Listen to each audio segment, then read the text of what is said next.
So the next topic we are going to discuss is capacitors in series and parallel, that is connection of more than one capacitors. When you connect more than one capacitors, there are two cases in which you can connect, which is capacitors in series and capacitors in parallel. So first we are going to discuss about the case 1, which is capacitors connected in series. So capacitors connected in series is that I'm going to connect more than one capacitor. So this is one capacitor, this is a symbol for capacitor, and when you connect one more so many number of capacitors one after the other in straight line, which makes the series connection. So I'm going to connect it with a battery terminal, let it be positive terminal and negative terminal, and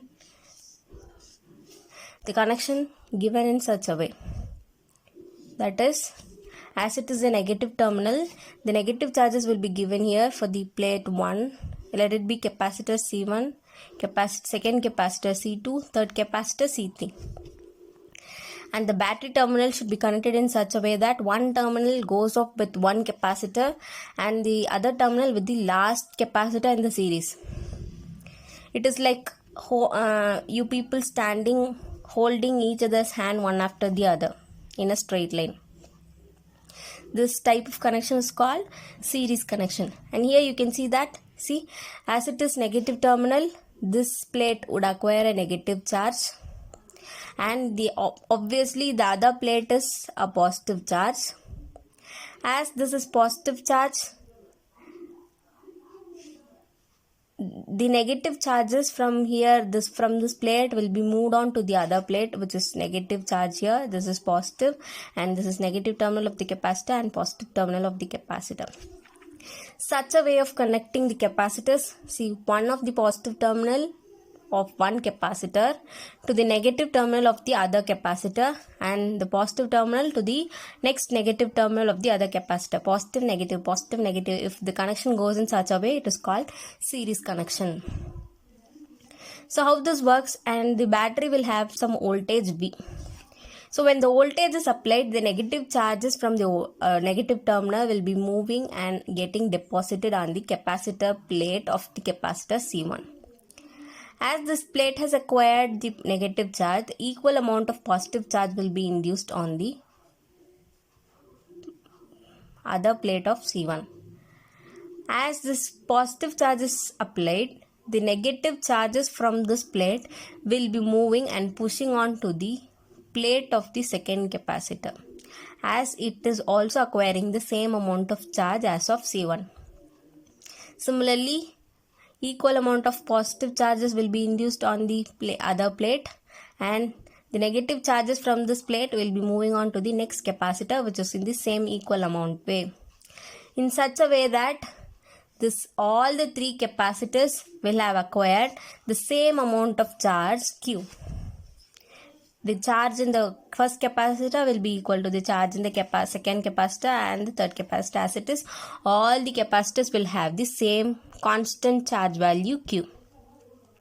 And this voltage, as you applied, it is the thing which pushes the charges, and some of the voltage will be dropped out here in the capacitor C1, and only the remaining voltage will be given to the capacitor C2. Some voltage will be dropped here and remaining part is given to the capacitor C3.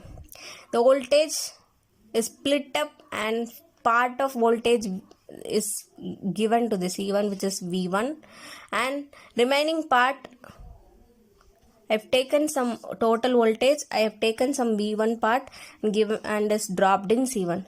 In the remaining whole voltage, it is split into half, and one part is given to the capacitor C2, which is taken as V2. And the remaining voltage which is dropped in the capacitor is C3 is V3.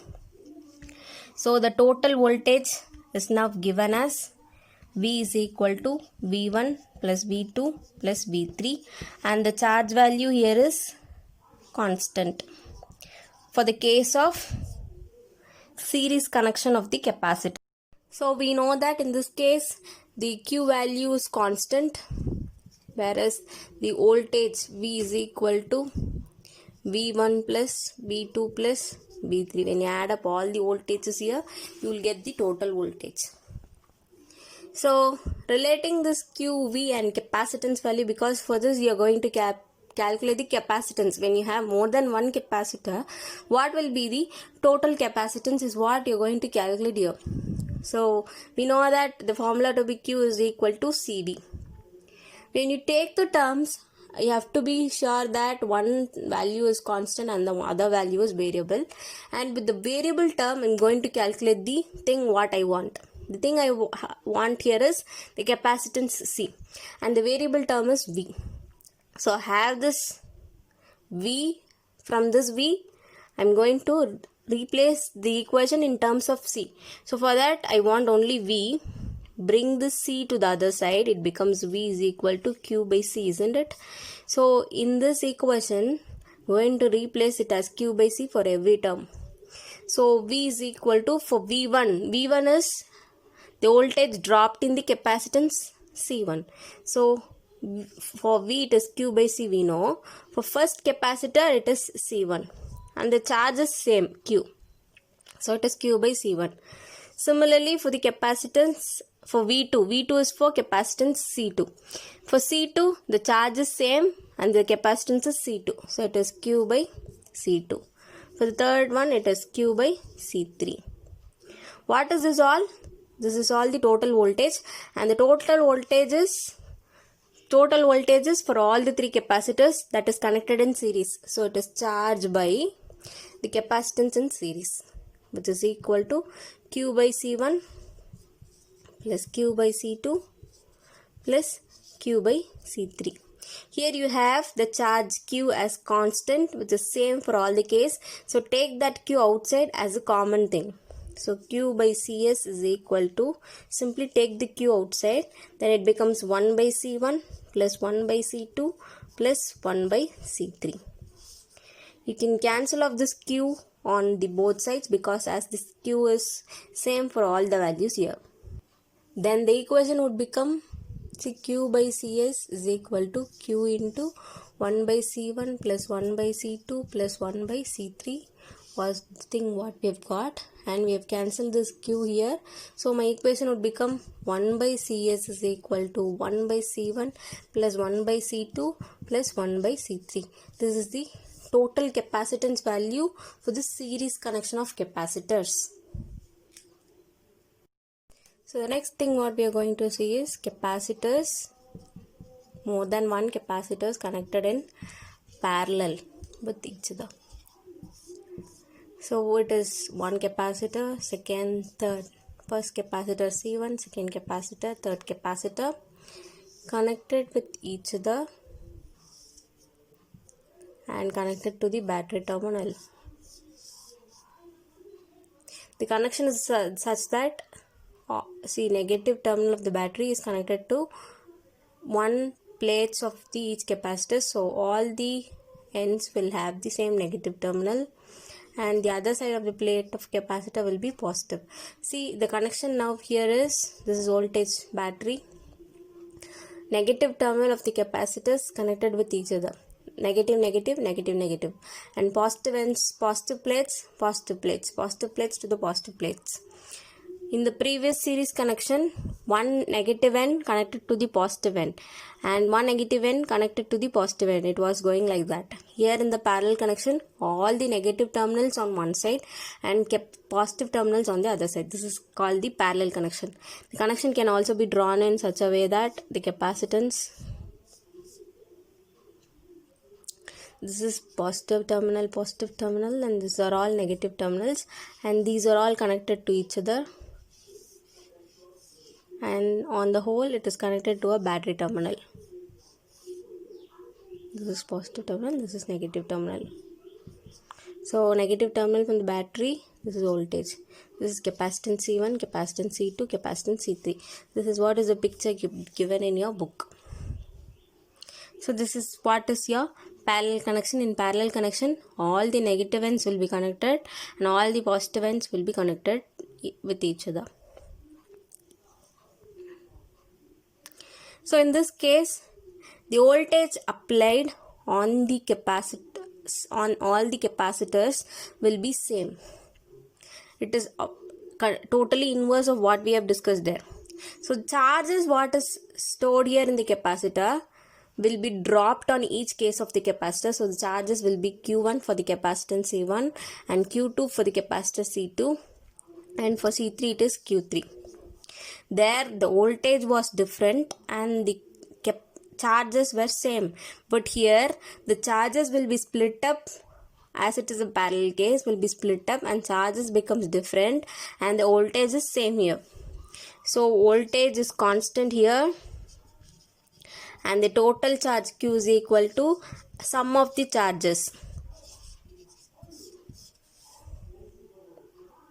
So we know the equation which relates this QC and V as Q is equal to CV, and Q is constant, Q is variable here, that is Q is equal to Q1 plus Q2 plus Q3, and V is constant here. So we have to take this equation and write in terms of capacitance. So Q, replace this Q as CV, CV, CV. For capacitance, Q is equal to Q1 plus Q2 plus Q3 we have, and this is charge 1 for the capacitor, first capacitor. So it is C1 into V, because V is constant, V is same for all the capacitance. So for charge 2 it is C2 into V. For the charge 3 it is C3 into V, because V is same here in this case of parallel connection. And this Q is total Q, which can be written as total capacitance in parallel CP into total voltage V. Okay, so in this case you have V as common, so take that outside. When you take that outside, it is C1 plus C2 plus C3, which is CP into V. V will get cancelled off. Then my total capacitance in parallel will be simply the addition of the capacitance of each capacitor, which is CP is equal to C1 plus C2 plus C3. This is for parallel connection. When you have more than one capacitors connected in parallel, you have to just add up the capacitance of each capacitor value. If it is series, it should be CS. 1 by CS is equal to 1 by C1 plus 1 by C2 plus 1 by C3. If it is parallel, it is simply the addition C1 plus C2 plus C3. So this is all about the capacitors connected in series and parallel. I hope you've understood.